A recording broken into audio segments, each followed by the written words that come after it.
आज हम जो ने महान इंसान के रुआ सबके कहानी सुनाए, वो इंसान के कहानी सुन के रुआ सबके बहुत कुछ सीखे के मिली। हमू बहुत कुछ सीखनी है। अधिकतर लोग अपनी किस्मत के कोसे ला कि हमारे लगे हई नहीं के, हमारे लगे हऊ नहीं के, हमें लगे हई रही तो हई कर देती, हमारे लगे हऊ रही तो हऊ कर देती। अरे भैया, जौन तोहरे लगे बा न उतने बहुत बा। आज की कहानी सुन के रुआ सीखब कि कम साधन में, विपरीत परिस्थितियों में, कठिन परिस्थितियों में दुनिया के कैसे जीतल जा सकेला। नमस्ते, हमारा नाम है यशदीप और रुआ सब भोजपुरिया कथाकार चैनल देखत नहीं जा। तो चलिए कहानी शुरू करी जा। आज हम जोन कहानी रुआ सबके सुनाए, वो कहानी के हीरो हवन प्रद्युम्न कुमार महानंदिया। प्रद्युम्न कुमार के जन्म आज़ादी के 2 साल बाद 1949 में ओडिशा राज्य में जंगल किनारे बसल एगो गांव के दलित परिवार में भइल रहे। प्रद्युम्न के बचपन एगो दलित के रूप में बहुत मुश्किल और संघर्ष में बीतल। स्कूल के दौरान प्रद्युम्न के क्लास के और छात्रन से अलग क्लास के बाहर बैठे के पड़े। अगर प्रद्युम्न गलती से कोनो ऊंच जात के छात्र के संपर्क में आ जास तो ऊंच जात वाला छात्र खुद के धोवे लागे, एक तरह से कहली तो खुद के पवित्र करे लागे। जब वो गांव के मंदिर के लगे जास तो लोग उनके ऊपर पत्थर फेंके लागे। इतना कुल सहला और दिखला के बाद भी प्रद्युम्न बहुत होनहार और होशियार लड़का रहना। इनकर प्रारंभिक पढ़ाई लिखाई ओडिशा में भइल। बचपन से ही इनकर कला में रुचि रहे, यही से आगे चल के ओडिशा सरकार के छात्रवृत्ति के बदौलत 1971 में कॉलेज ऑफ आर्ट्स दिल्ली में फाइन आर्ट्स के पढ़ाई करे लगना। पर कई बार ऐसनो होके कि छात्रवृत्ति के पैसा उन तक पहुंच ना पावे और वो फीस भी ना दे पावस। इस समस्या से छुटकारा पावे खातिर उ नौकरी करे के भी सोचना, पर एगो दलित भइला के कारण उनके केहू नौकरी भी ना देहलस। और उ परिस्थिति के सामने अपन घुटना ना टेकना, बल्कि अपनी हुनर, अपनी कला के दम पर अपन खर्चा पानी निकाले लगना। प्रद्युम्न दिल्ली के कनॉट प्लेस में ओजा से गुजरे वाला लोग के तस्वीर बनावे लगना और लोग उनकरी कला से खुश होके उनके पैसा भी देवे लागल। कहल जाला कि किस्मत वही के साथ देले जे मेहनत करेला, हाथ पाँव मारेला। और प्रद्युम्न की किस्मत भी करवट लेवे वाला रहे। उस समय रूस के पहला महिला अंतरिक्ष यात्री वैलेंटीना ट्रेस्कोवा भारत आयल रहली और अपन तस्वीर उ प्रद्युम्न से बनवैली, जैसे ही खबर उस समय के कई गो अखबारन में छपल। एकरी बात से तब प्रद्युम्न इतना प्रसिद्ध हो गई ना कि भारत घूमे आए वाला टूरिस्ट प्रद्युम्न से अपन तस्वीर बनवावे लागल लोग। यहाँ तक कि इंदिरा गांधी भी अपन तस्वीर प्रद्युम्न से बनवैली। प्रद्युम्न के जीवन अब अच्छा चलत रहे, फिर भी उनकरी जीवन में उनके कुछ कमी महसूस होखे। साल 1975 के एगो सर्द रात रहे और यही साल के इस सर्द मौसम में एगो लड़की शार्लोट वान शेडविन इंडिया घूमे आयल रहली। शार्लोट अपनी दोस्तन के साथ ड्राइव करके हिप्पी ट्रेल के रास्ते यानी यूरोप, तुर्की, ईरान, अफगानिस्तान और पाकिस्तान होते हुए भारत आयल रहली। कनॉट प्लेस पर शार्लोट के नज़र एगो तस्वीर बनावत कलाकार पर पड़ल, जो उनकी 10 मिनट में तस्वीर बनावे के दावा करत रहना। शार्लोट वो कलाकार के पास गईली और पूछली कि का वो उनकर तस्वीर बना सके ना। प्रद्युम्न शार्लोट के हाँ में जवाब देना और उनकर तस्वीर बनैना, पर वो तस्वीर से शार्लोट संतुष्ट ना भइली।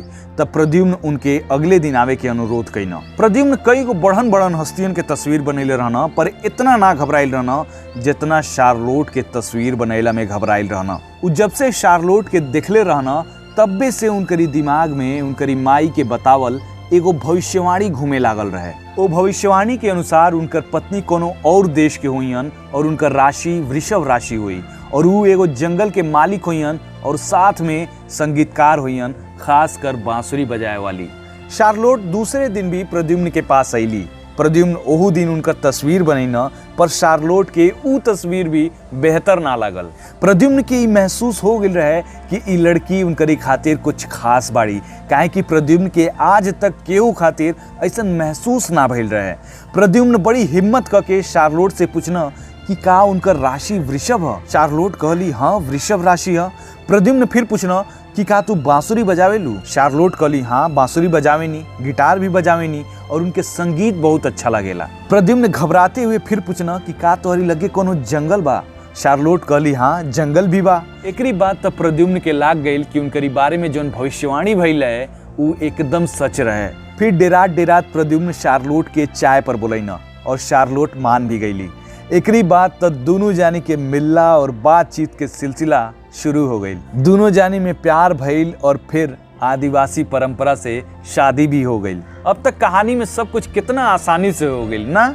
एगो विदेशी लड़की से प्यार हो गई, भविष्यवाणी भी सच हो गई, फिर शादी भी हो गई। लेकिन भाई प्यार परीक्षा लेला, ये बात सच है। और प्यार में जब तक विरह ना होखे, दूरी ना होखे, तब तक प्यार के अधूरा मानल जाला। शार्लोट अपन पढ़ाई पूरा करे खातिर अपनी देश स्वीडन लौट गईली और प्रद्युम्न महानंदिया से स्वीडन आवे के वादा लेहली। दोनों जानी प्रेम पत्र के द्वारा एक दूसरे के संपर्क में रहे लोग। 1 साल से ज्यादा समय बीत गई। प्रद्युम्न शार्लोट से मिले खातिर अब स्वीडन जाए के निर्णय ले लेना। प्रद्युम्न तमाम कोशिश कैला के बाद भी स्वीडन जाए खातिर जब हवाई जहाज के टिकट के पैसा इकट्ठा ना कर पैना तो उ अपन सब कुछ बेच के एगो पुराना साइकिल खरीद लेना और जौने रास्ता से शार्लोट भारत आयल रहली वही हिप्पी ट्रेल रास्ता से 22 जनवरी 1977 के स्वीडन खातिर निकल गई ना। प्रद्युम्न हर रोज 70 किलोमीटर साइकिल चलावस और रास्ता के खर्च जैसे खाए पिए खातिर अपनी कला के सहारा लेंस। उ जौने जगह भी रुकस ओइजा के लोग के तस्वीर बनावस जेकरी बदले में लोग उनके कुछ पैसा दे दे। कुछ लोग तो उनके भोजन और रहे के जगह भी देहलस। 70 के दशक के दुनिया अब तक के दुनिया से बहुत अलग रहे। तब कई देश में जाए खातिर वीजा के जरूरत ना पड़े। प्रद्युम्न के कई देश में भाषा के बहुत दिक्कत भइल, पर कहल जाला ना कि प्यार के भाषा दुनिया के हर कोना में बोलल जाला और समझल जाला। लोग प्रद्युम्न के बहुत साथ देहलस। आखिरकार 5 महीना बाद वो स्वीडन पहुंचना, जहाँ के इमिग्रेशन ऑफिसर प्रद्युम्न के स्वीडन में प्रवेश कैला से रोक देहल लोग। तब वो ऑफिसरन के प्रद्युम्न आपन और शार्लोट के शादी के फोटो देखैना। अधिकारियन के तब विश्वासे ना भइल कि एगो गरीब भारतीय एगो शाही परिवार के लड़की से शादी कर सकेला। शार्लोट के बुलावल गई।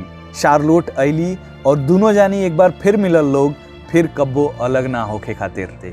अब प्रद्युम्न स्वीडन में ही रहना शार्लोट और अपनी 2 बच्चन के साथ। 4 जनवरी 2012 के भुवनेश्वर के संस्कृति उत्कल विश्वविद्यालय प्रद्युम्न कुमार महानंदिया के डॉक्टरेट के उपाधि से सम्मानित कैलस।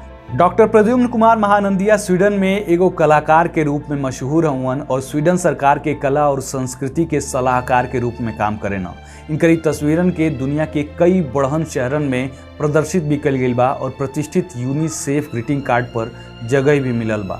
जौन गांव डॉक्टर पीके महानंदिया के दलित के रूप में देखे, अछूत के रूप में देखे, वहे गांव अब डॉक्टर पीके महानंदिया के नाम से जानल पहचानल जाला। अगर रुआ सबके ये वीडियो अच्छा लागल है तो वीडियो के लाइक ज़रूर करी और हमारे चैनल के सब्सक्राइब ज़रूर करी। नमस्ते।